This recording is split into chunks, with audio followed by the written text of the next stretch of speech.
baby. And every word that I say is true. You got me running and hiding all over town. You got me sneaking in a beat and running you down. This can't go on. Lord knows you got me changed, baby. Baby, when I come home, baby, my house is dark and my pots are cold. You hanging around, baby. Alright, so here the frame is. I'm going to be cleaning it up. It has a bunch of gunk and dirt and grease and whatnot on it. I'm going to be prepping it to paint it up a little bit. I'm not going to paint the whole thing. I have some matching Yamaha blue just to touch up some of the parts that are rusted or worn through. So I also need to address this bolt that is stuck in the frame. This is a pivot point for the brake clevis. So as you can see, I've already sprayed WD-40 on it. I've banged on it a little bit with the hammer just to see if I can get it loose, but I haven't tried actually taking it out yet. It looks like there's some room for me to get some grips on it right here, so hopefully I can. And then from there, I'll spray it down with some degreaser, see if I can't get some of that dirt knocked loose. So yeah, let's see. All right, so my setup for filming this is currently a selfie stick taped to a tripod, so hopefully that doesn't move too much. Okay, let's see. The bolt is right here. If I can't just get some grips on it and turn it loose.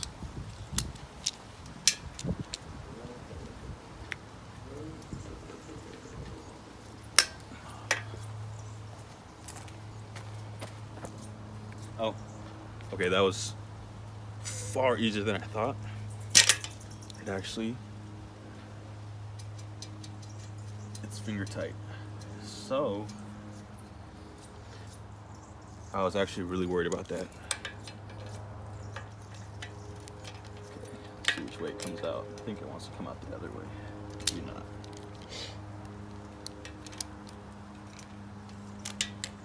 That's actually a huge relief. So when I bought the bike, it didn't have the brake on it at all. The dude handed the brake to me in my hand, so I bought an OEM bolt for this guy. So here's a culprit right there. So I bought a replacement bolt and the hardware for that. I bought a bunch of OEM stuff, so this thing should be dialed. All right, I'm just gonna set the camera back and do a time lapse of me cleaning the frame. Gene and Joan and who knows who. I'm getting tired of waiting and fooling around. I'll find somebody that won't make me feel like a clown. This can't go on. Lord knows you got to change.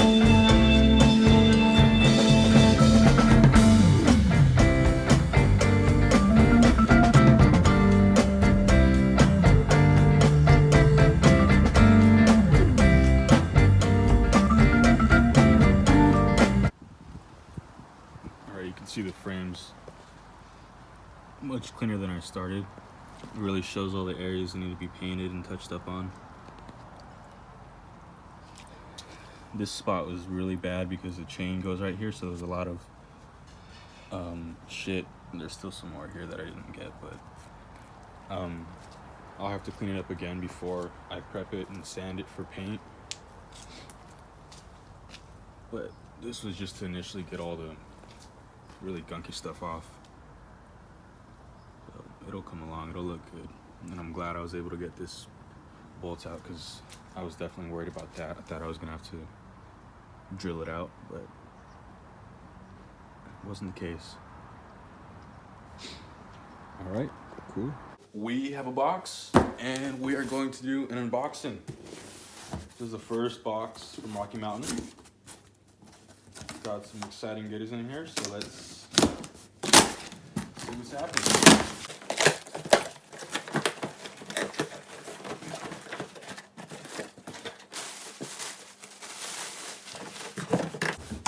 So First things first, the Wrench Rabbit engine kit. Open that in a second. My receipt, I'll keep all of those. Clutch cover gasket from Tusk. Heavy duty clutch springs, also from Tusk. Tusk competition clutch kit.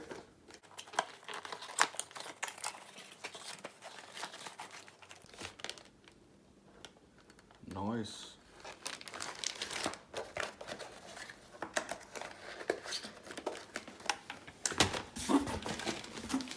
And then we have an OEM 5th gear from a Yz250X.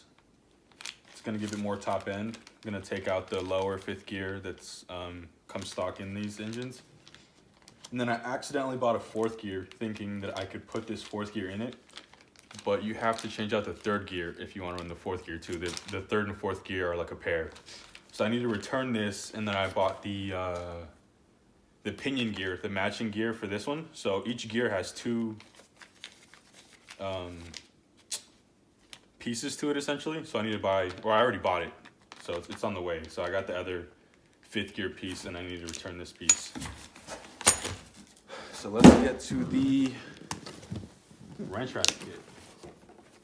All right, so we have our Vertex gaskets. And it actually looks like it has a clutch cover gasket, I think.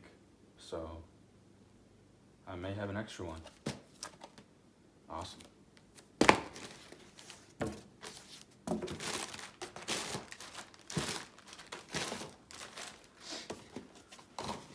So our hot rods bottom end.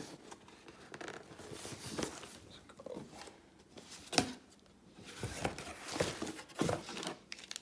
Sticker pack, amazing.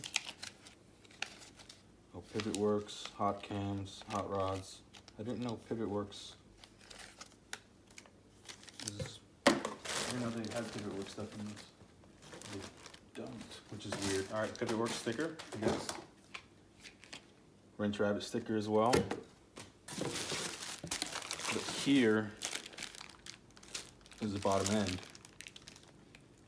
I'm gonna keep the package up until I actually put it in the bike, just because it's oiled up and stuff. Wrist pin bearing for the piston. I will keep all that in the box.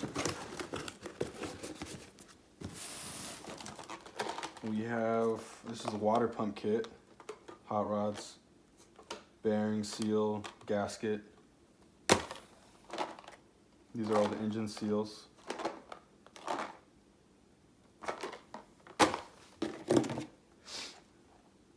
Bearings, main bearings and main seals. All this is hot rods. And then my favorite part, which I've been looking forward to holding, is the Vertex piston. More stickers, of course.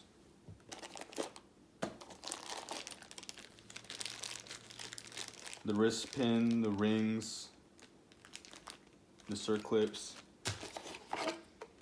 And then here is the piston.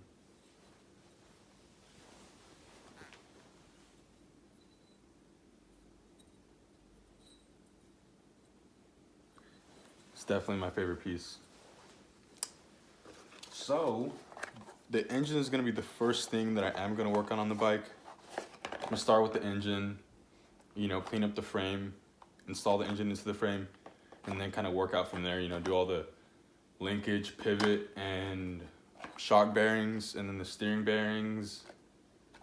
And everything else will be pretty easy from there, but I'm gonna start with the engine. So I'm glad I have all this stuff.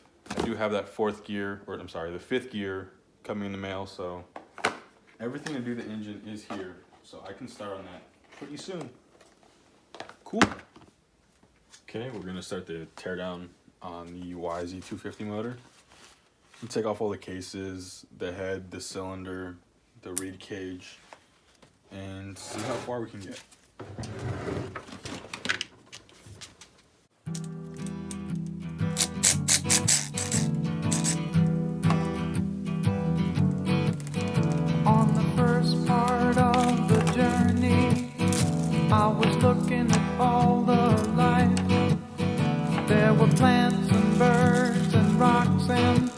there was sand and hills and rain.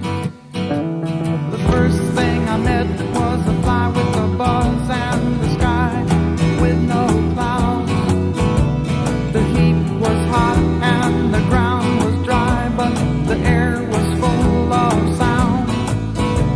I've been through the desert on a horse with no name. It felt good to be out of the rain.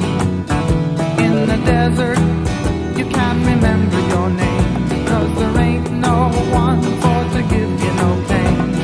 La la la la la la la la.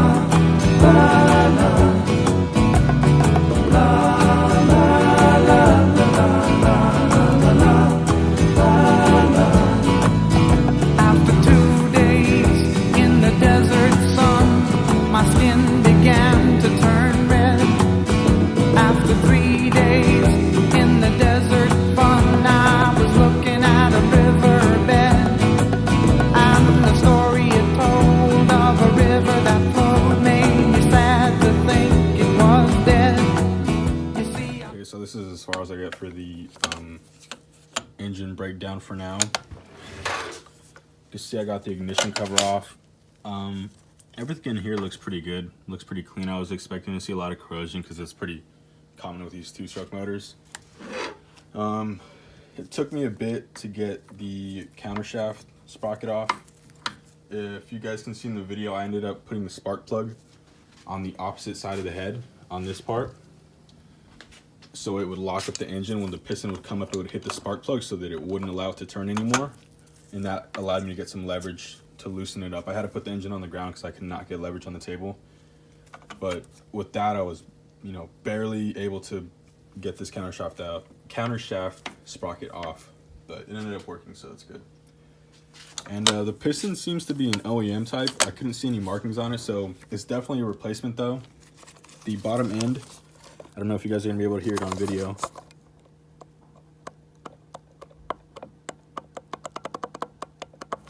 It does have some up and down play, which means that the bearings in here are bad. So it's a good thing that I am doing a rebuild on this motor, because that will eventually seize up and blow up the engine on me. So yeah, it's a good thing that I am going to do a rebuild on this. The piston actually seems to be in pretty good condition. It's got some carbon buildup, but like I said, I think it's an OEM replacement. That's what it looks like to me, and the crank looks OEM as well. And if we look at the cylinder looks pretty good. It could probably use a hone, but not bad at all. Pretty good. And it was actually pretty easy to get the cylinder off. Didn't take too many whacks. I really thought it was going to be a little bit more difficult than that, because I saw a lot of corrosion in the coolant, the water jackets on the head too. So I thought that the cylinder might be seized up on these dowel pins, which it wasn't. One thing that I did notice though, on the head, there was definitely some funky stuff going on inside that engine. So there's definitely some shrapnel bouncing in there, probably a blown up piston, pieces of a ring or some sort. It's crazy that this is this beat up and this looks this good. So that means that this is probably a replacement cylinder. At one point, somebody did put a new one on, because if this is that bad, there's no way that this is the same cylinder that sustained the damage that this did. And I don't know if I need to replace this or not, or if this is okay to run again. It was running in the motor when I got it, and I don't see why it would be a problem as long as I clean it up and there's no loose pieces on it anymore. I think it should be okay. And the piston wasn't beat up either, so this didn't have any damage on it from whenever this happened. So another thing is that I did take apart the reed cage. It is a V-Force reed cage, and it looks really good. Usually a test to see if these are okay is, see, you can see a little bit of sunlight through, but that's pretty normal. These reeds are still okay. I'm still gonna run them. So, yep, that's what I got so far.